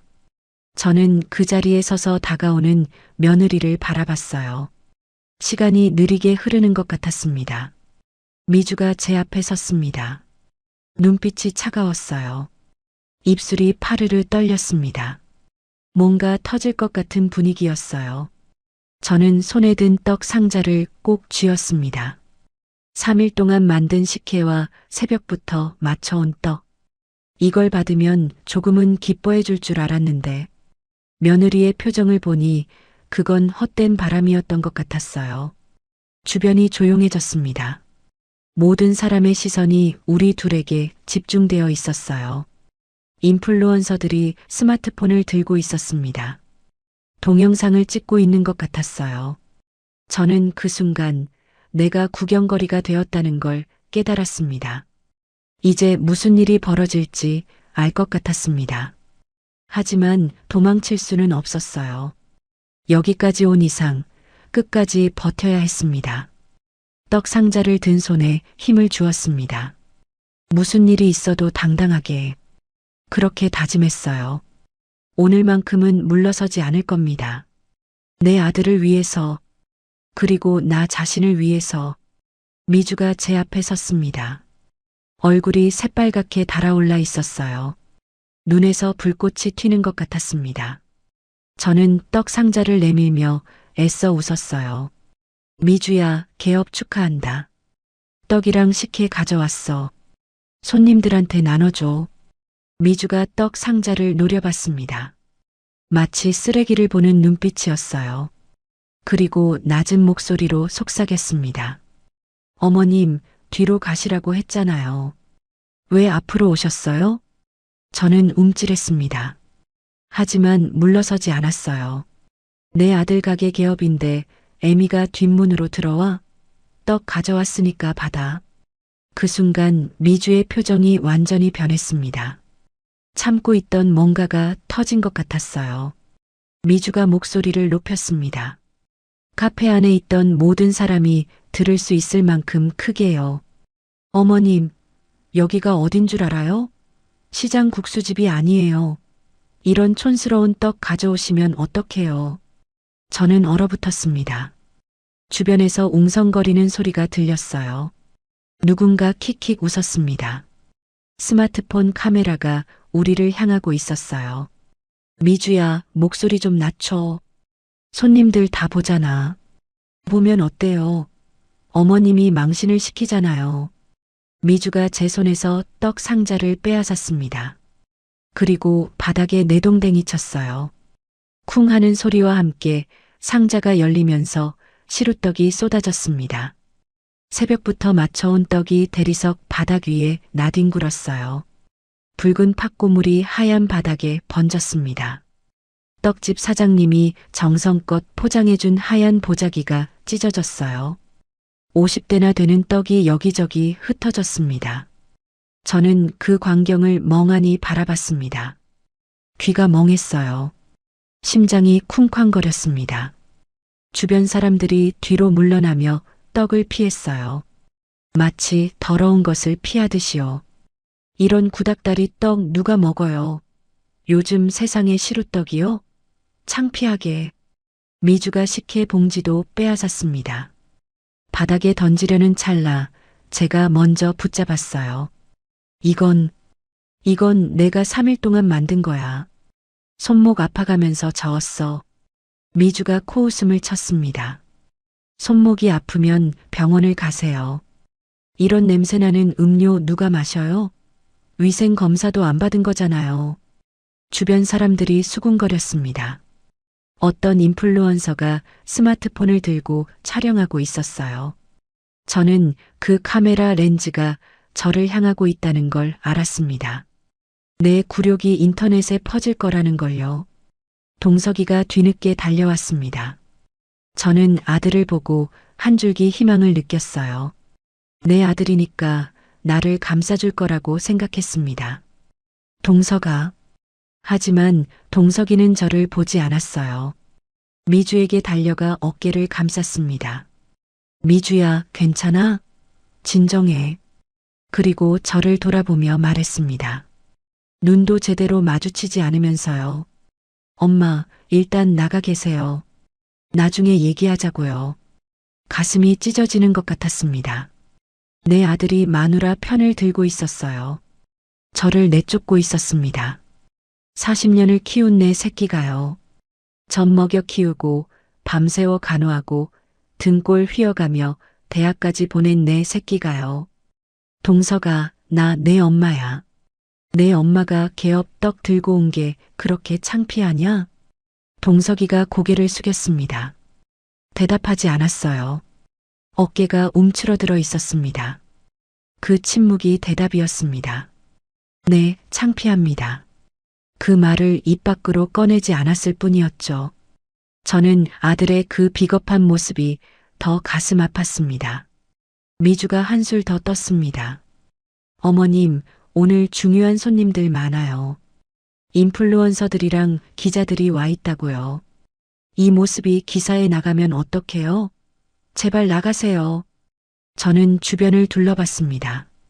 화려하게 차려입은 사람들이 저를 쳐다보고 있었어요.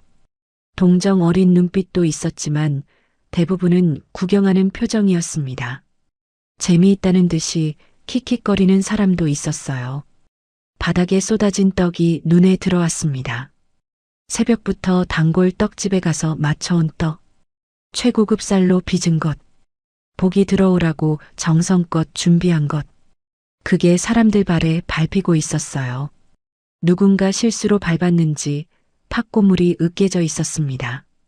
저는 그 자리에 쪼그려 앉았습니다. 바닥에 흩어진 떡을 주워 담기 시작했어요. 손이 떨렸습니다. 눈물이 나올 것 같았지만 꾹 참았어요. 여기서 울면 안 돼. 이 사람들 앞에서 울면 안 돼. 어머님, 뭐 하세요? 그냥 두세요. 직원이 치울 거예요. 미주의 차가운 목소리가 들렸습니다. 하지만 저는 계속 떡을 주었어요. 내 정성이 담긴 것들이니까요. 쓰레기로 버려지는 꼴을 볼 수 없었습니다. 그때 낯선 여자가 다가왔습니다. 인플루언서인 것 같았어요. 스마트폰을 들고 저를 촬영하고 있었습니다. 화려한 화장에 긴 머리카락, 빨간 립스틱, 예쁘게 차려입었지만 눈빛은 탐욕스러웠어요. 할머니, 이거 대박이다. 시어머니 갑질 실황이네. 이거 올리면 조회수 터지겠다. 저는 고개를 들어 그 여자를 봤습니다. 젊고 예쁜 얼굴이었어요. 하지만 눈빛은 차갑고 잔인했습니다. 제 고통이 그녀에게는 콘텐츠였어요. 제 눈물이 그녀에게는 조회수였습니다. 이게 요즘 세상인가 싶었어요. 남의 불행을 구경거리로 삼는 세상. 미주가 황급히 그 여자에게 다가갔습니다. 아, 그거 올리지 마세요. 우리 시어머니가 좀 그래요. 시골에서 오셔서. 시골이라고요. 저는 서울 토박이입니다. 남대문 시장에서 40년을 장사한 사람이에요. 하지만 며느리 눈에는 제가 시골 촌부로 보이나 봅니다. 인플루언서가 미주에게 뭐라고 속삭였습니다. 미주가 고개를 끄덕이더니 저에게 다가왔어요. 어머님, 제발 나가세요. 나가시면 저 영상 안 올린대요. 여기서 더 추태 부리시면 다 공개된다고요. 추태라고요. 아들 가게 개업식에 떡 들고 온 게 추태입니까? 저는 천천히 일어섰습니다. 주워 담은 떡을 보자기에 쌌어요. 식혜 봉지도 챙겼습니다. 동석이가 저를 출구 쪽으로 안내했습니다. 아니, 밀어냈다는 게 맞겠죠. 제 팔을 잡고 문 쪽으로 이끌었어요. 엄마, 미안해요. 근데 오늘은 좀. 됐어. 말 안 해도 알아. 저는 아들의 손을 뿌리쳤습니다. 문을 열고 나왔어요. 등 뒤에서 다시 음악 소리가 커졌습니다. 파티가 재개된 거예요. 저라는 방해물이 사라졌으니까요. 카페 앞에 서서 한참을 멍하니 있었습니다. 손에는 으깨진 떡이 담긴 보자기와 식혜 봉지가 들려 있었어요. 다리가 후들거렸습니다. 주저앉고 싶었지만 참았어요. 지나가는 사람들이 힐끗힐끗 쳐다봤습니다. 이상한 할머니라고 생각했겠죠. 개량 한복에 으깨진 떡 보자기를 들고 카페 앞에 서 있으니까요. 바람이 불었습니다. 차가웠어요. 아까까지는 몰랐는데 몸이 떨리고 있었습니다. 추위 때문인지 서러움 때문인지 알 수 없었어요. 그때 휴대폰이 울렸습니다. 윤 실장이었어요. 회장님, 괜찮으십니까? 지금 바로 갈까요? 저는 깊이 숨을 들이쉬었습니다. 그리고 대답했어요. 괜찮아요. 그냥 차 좀 불러줘요. 5분 후 검은색 벤츠가 카페 앞에 섰습니다. 윤 실장이 직접 운전해서 온 거예요. 차 문을 열어주며 제 얼굴을 살폈습니다.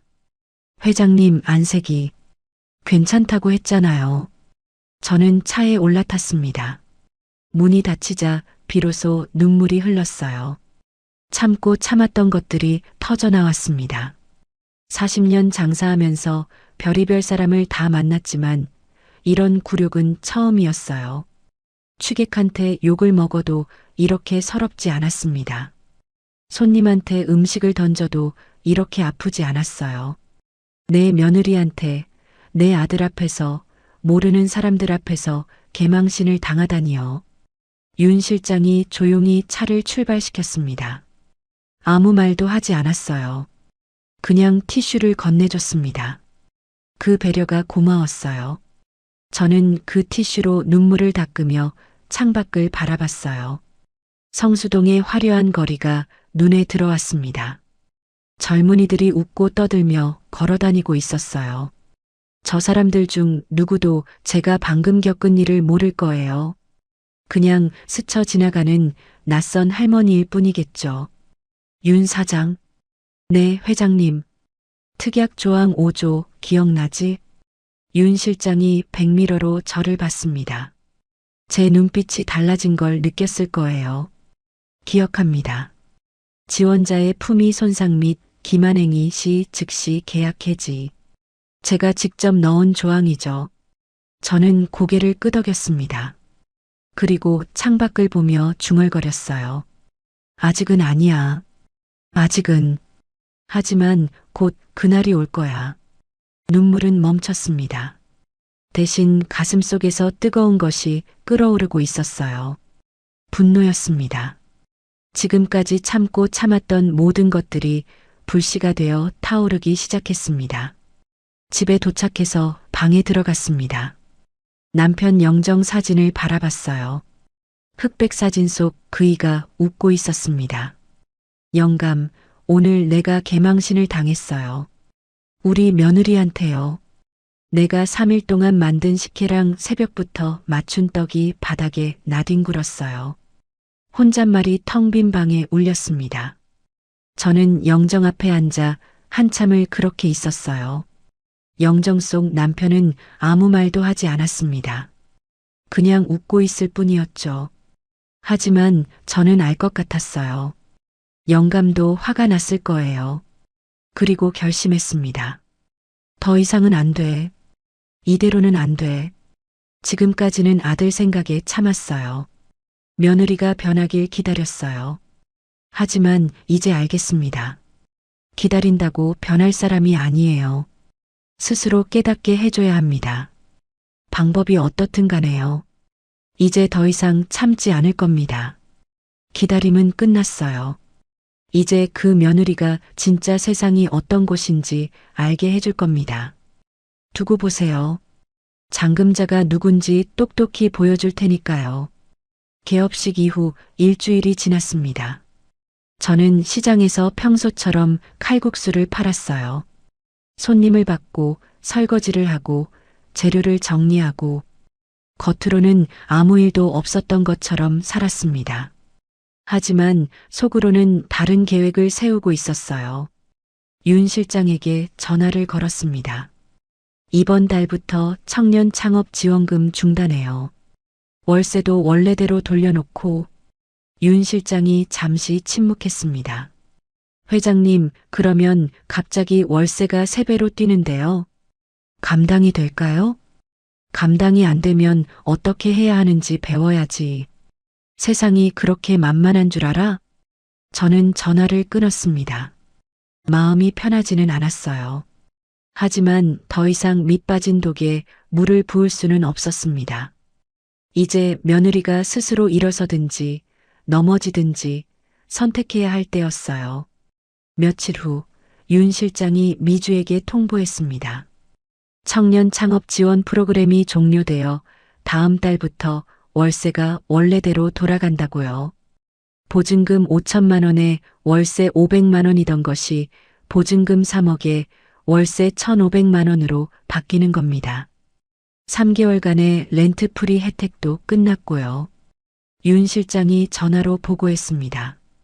회장님, 며느리분이 난리가 났습니다. 대리인을 만나게 해달라고 고래고래 소리를 지르더군요. 저는 담담하게 대답했어요. 만나지 마요. 공문으로만 대응해. 그날 저녁 집에서 난리가 났습니다. 미주가 울고불고 소리를 질렀어요. 말도 안 돼. 갑자기 이러면 어떡해. 그 건물주 미쳤어? 동석이가 달래려 했지만 소용없었습니다. 저는 방에서 그 소리를 듣고 있었어요. 속이 시원하면서도 한편으론 마음이 아팠습니다. 내 아들이 저렇게 쩔쩔매는 꼴을 보는 게 즐거울 리가 없잖아요. 미주가 제 방문을 벌컥 열었습니다. 눈이 충혈되어 있었어요. 어머님, 어머님이 아는 사람 없어요? 건물주한테 말 좀 해줄 사람. 이러면 우리 망해요. 저는 천천히 고개를 저었습니다. 나는 아는 사람 없어. 시장 장사꾼이 어떻게 그런 높은 분을 알겠냐. 미주가 이를 악물었습니다. 화가 났는지 문을 쾅 닫고 나갔어요. 저는 그 뒷모습을 보며 혼자 중얼거렸습니다. 그래, 이제 시작이야. 문제는 월세만이 아니었습니다. 개업 후 한 달이 지나자 카페 운영이 엉망이라는 게 드러났어요. 윤 실장이 보내온 보고서를 읽으며 저는 한숨을 쉬었습니다. 숫자가 빨간색으로 도배되어 있었어요. 매출은 바닥이었습니다. 하루 손님이 10명도 안 되는 날이 많았어요. 인플루언서 효과는 첫 주로 끝났습니다. 그런데 지출은 어마어마했습니다. 비싼 원두, 비싼 그릇, 비싼 유니폼.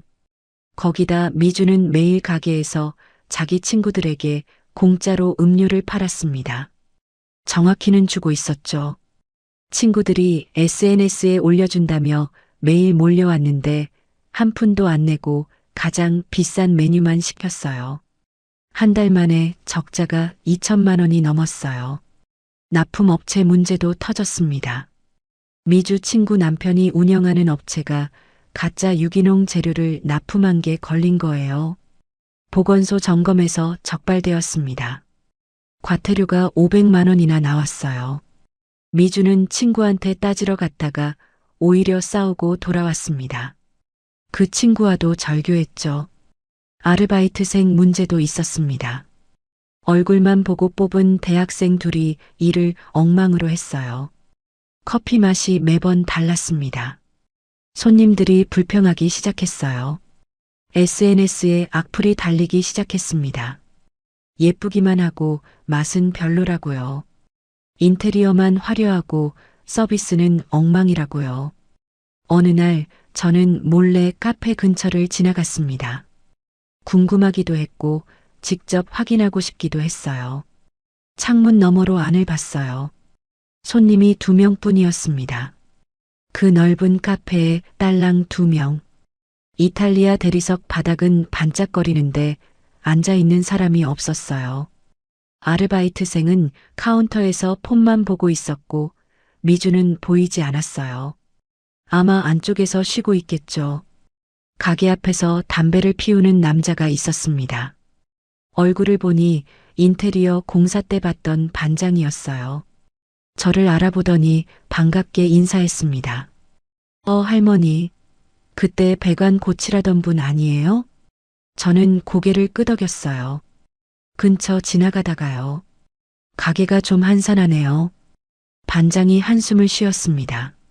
진작 할머니 말 들을 걸 그랬어요.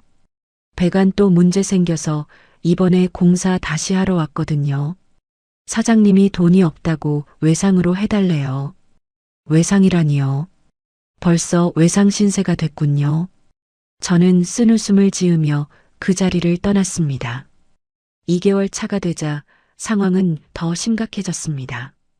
월세를 못 내기 시작한 거예요. 윤 실장이 독촉장을 보냈습니다.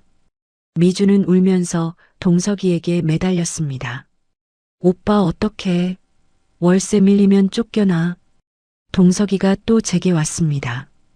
이번에는 무릎까지 꿇었어요. 저는 차마 아들이 무릎 꿇는 꼴을 볼 수 없어서 일으켜 세웠습니다. 동석아, 나도 돈 없어. 가게 전세금 빼면 나는 뭐 먹고 살아? 사실 거짓말이었어요. 저한테는 돈이 넘쳤습니다. 하지만 이번만큼은 안 됐어요. 돈을 주면 또 똑같은 일이 반복될 테니까요. 그날 밤 미주가 친정 엄마에게 전화하는 소리를 들었습니다. 방문 틈으로 흐느끼는 소리가 새어나왔어요. 엄마, 나 돈 좀 빌려줘. 가게가 힘들어. 월세도 못 내고 있어. 시어머니한테는 말 못해. 그 할머니가 도와줄 리가 없잖아. 그 양반은 돈도 없어. 그 할머니요. 저는 쓴웃음을 지었습니다. 그 할머니가 지금까지 얼마를 쏟아부었는데요. 임대료 깎아준 것만 억대고 투자금 명목으로 준 것도 억대예요. 하지만 며느리는 모르죠. 알 리가 없잖아요. 그리고 돈도 없다고요. 저한테 수백억이 있다는 걸 알면 무슨 표정을 지을까요? 3개월 차 카페에 압류 딱지가 붙었습니다. 밀린 월세와 각종 외상값 때문이었어요. 윤 실장이 보내온 사진을 보니 빨간 딱지가 유리문에 붙어 있었습니다. 영업정지 처분까지 받았어요. 화려했던 샹들리에 불이 꺼져 있었고 유럽에서 공수한 빈티지 의자들은 덮개로 덮여 있었습니다. 몇 달 전까지만 해도 줄 서서 기다리던 카페가 유령 가게가 된 거예요. 미주가 완전히 무너졌습니다. 집에서 며칠째 울기만 했어요. 밥도 안 먹고 씻지도 않고 방에만 틀어박혀 있었습니다. 예전에 그렇게 신경 쓰던 화장도 안 했어요.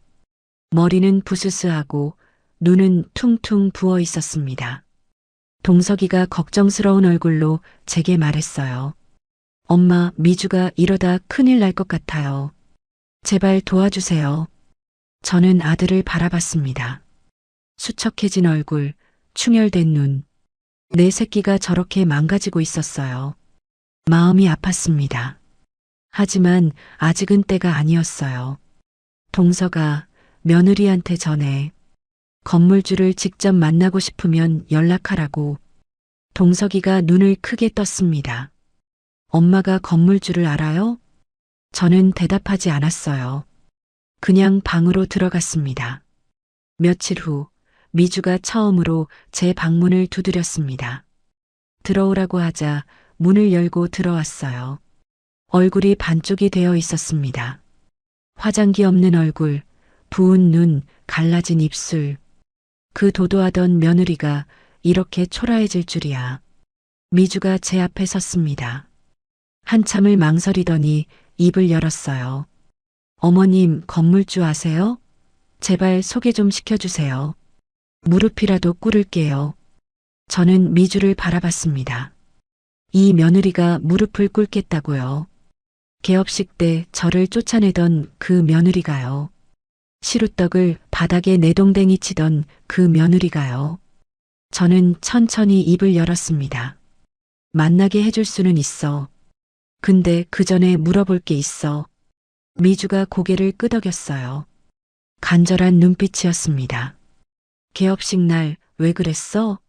내가 뭘 그렇게 잘못했길래 그 많은 사람 앞에서 망신을 줬어?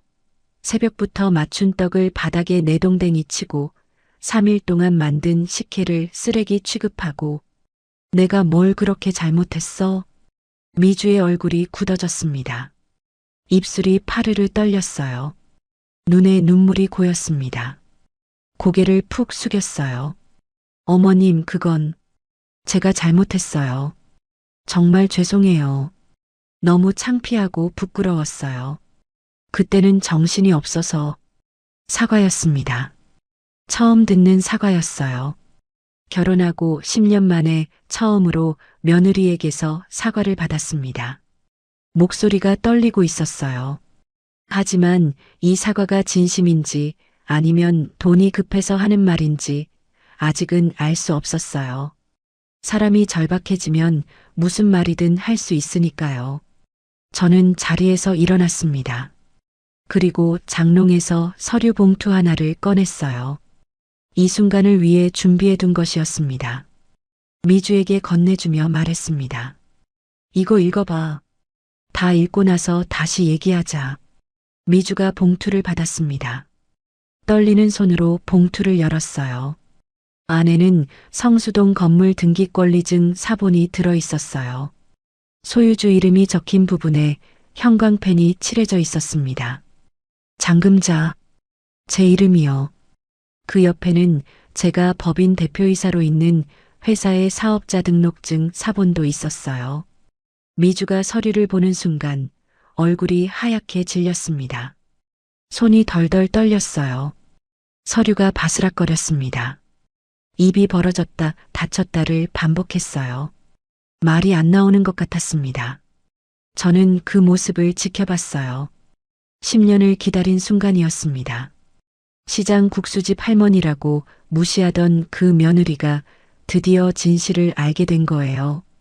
그토록 만나고 싶어 하던 건물주가 바로 눈앞에 있다는 것을, 그 귀부인이 바로 자기가 개망신 준 시어머니라는 것을요.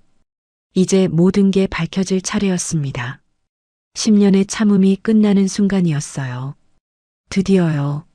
미주가 서류를 들고 한참을 굳어 있었습니다.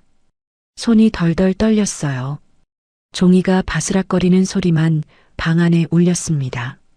입이 벌어졌다 닫혔다를 반복했어요. 말이 안 나오는 것 같았습니다.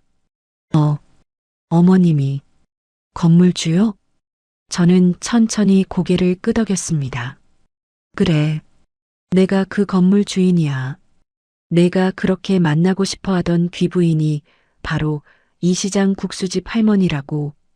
미주의 무릎이 꺾였습니다. 그 자리에 털썩 주저앉았어요. 서류가 바닥에 흩어졌습니다. 어깨가 들썩거렸어요. 울음이 터진 거예요. 소리 없이 흐느끼기 시작했습니다. 어떻게 그럴 수가. 저는 그 모습을 지켜봤습니다. 복잡한 감정이 밀려왔어요. 통쾌하기도 하고, 측은하기도 하고, 서글프기도 했습니다. 10년을 기다린 순간인데 막상 오니까 속이 후련하지만은 않았어요. 일어나. 바닥 차가워. 미주가 고개를 들었습니다.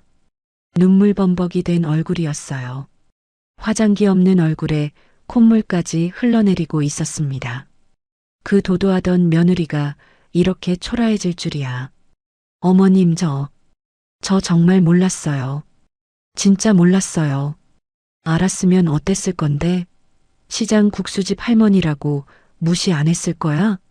미주가 고개를 푹 숙였습니다. 대답하지 못했어요. 사실 대답할 수도 없었겠죠.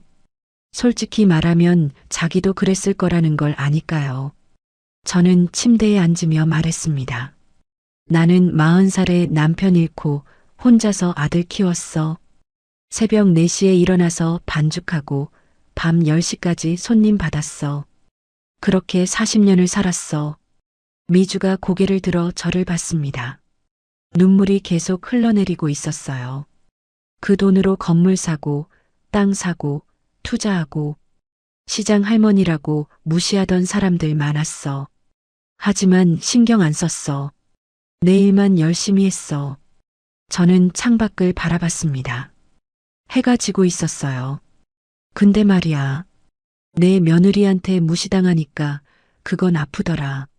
남들한테 무시당하는 건 참을 수 있어.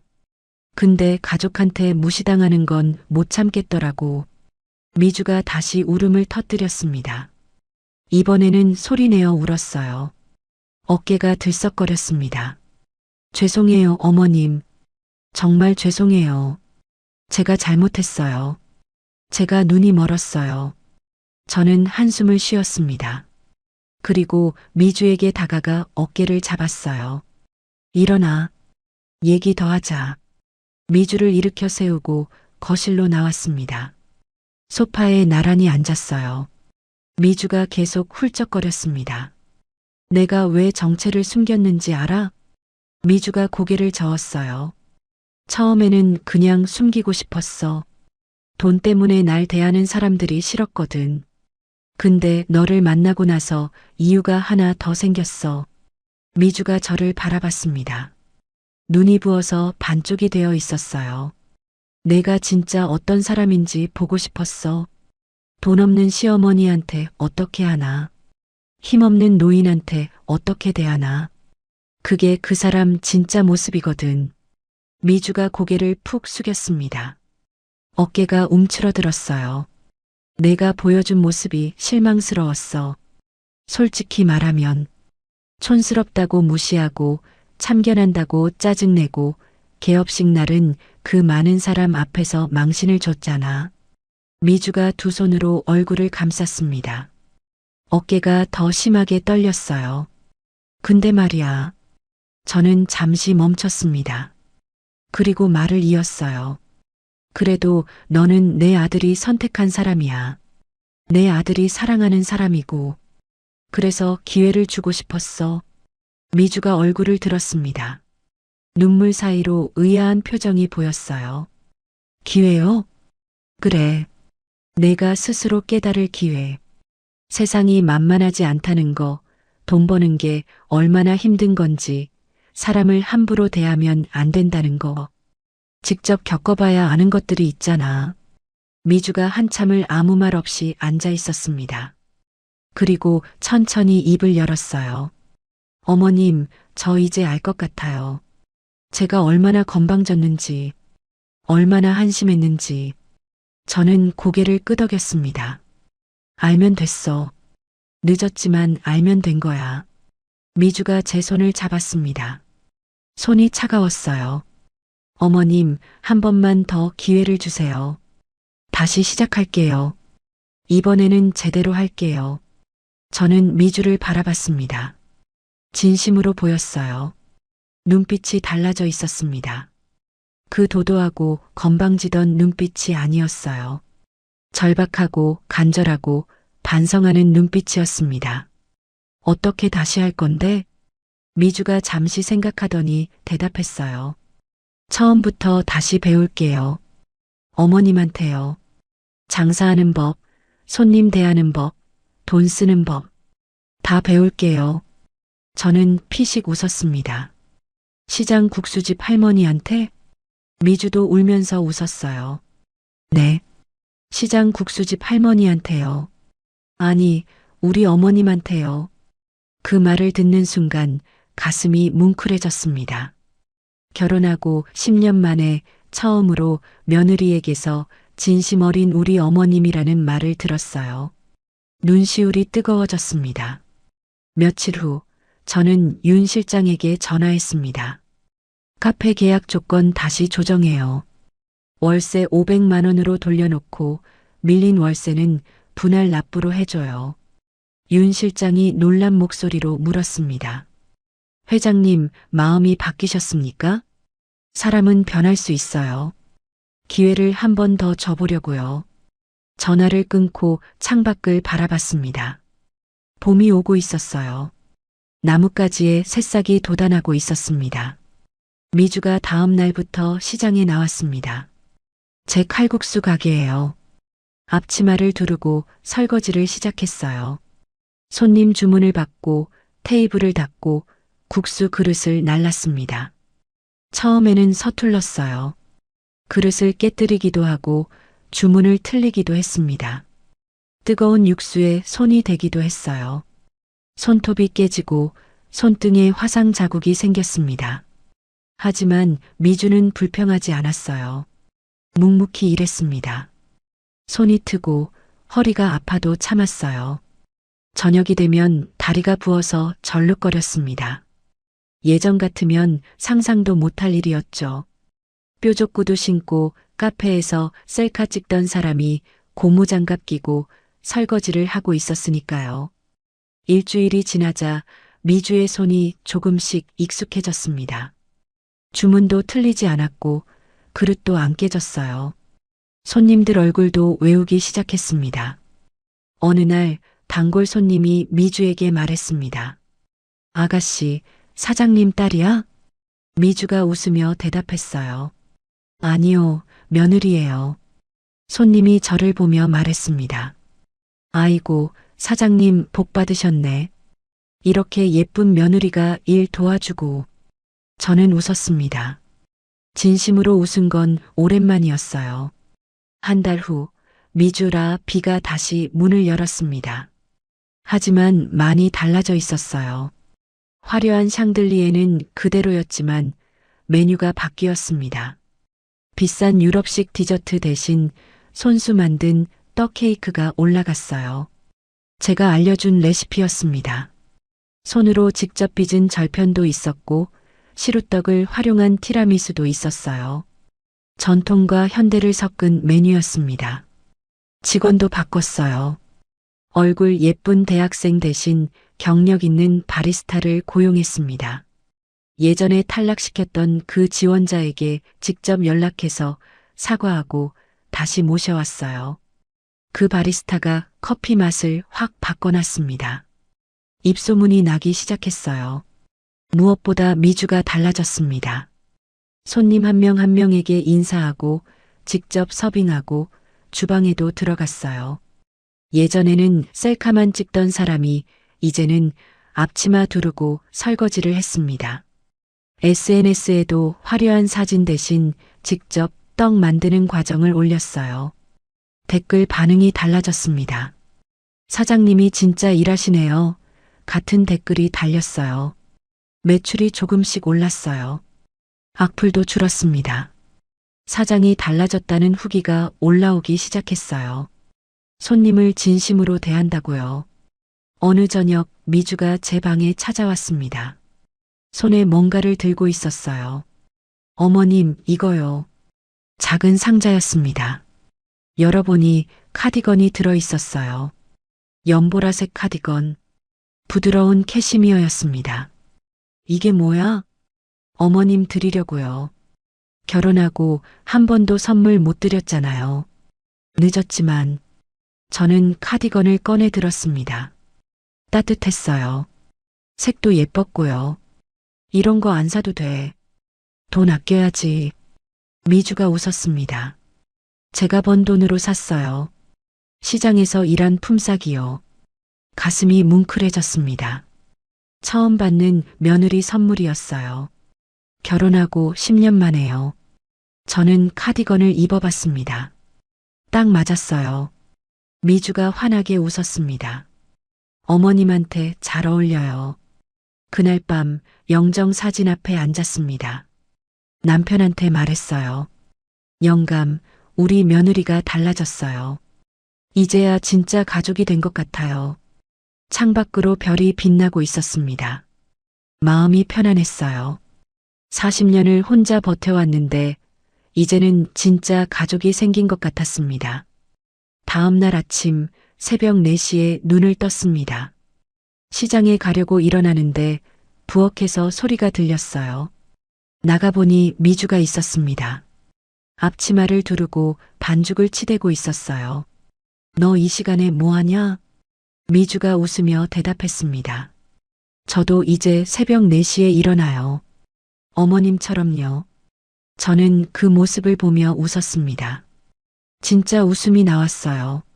10년 만에 처음으로 며느리와 함께 새벽을 맞이했습니다. 나란히 서서 반죽을 치댔어요. 창밖으로 동이 터오고 있었습니다. 붉은 노을이 하늘을 물들이고 있었어요. 새로운 하루가 시작되고 있었어요. 새로운 가족으로서의 하루가요. 앞으로도 힘든 일이 있겠죠. 부딪히는 일도 있을 거예요. 하지만 이제는 괜찮을 것 같습니다. 우리는 진짜 가족이 되었으니까요. 오늘의 사연 어떠셨나요? 사연이 마음에 닿았다면 더 좋은 사연으로 찾아뵐 수 있도록 구독과 좋아요를 눌러주세요. 그리고 사연의 주인공을 위한 따뜻한 말씀도 댓글로 부탁드립니다. 여러분의 오늘을 응원합니다. 인생 소풍이었습니다.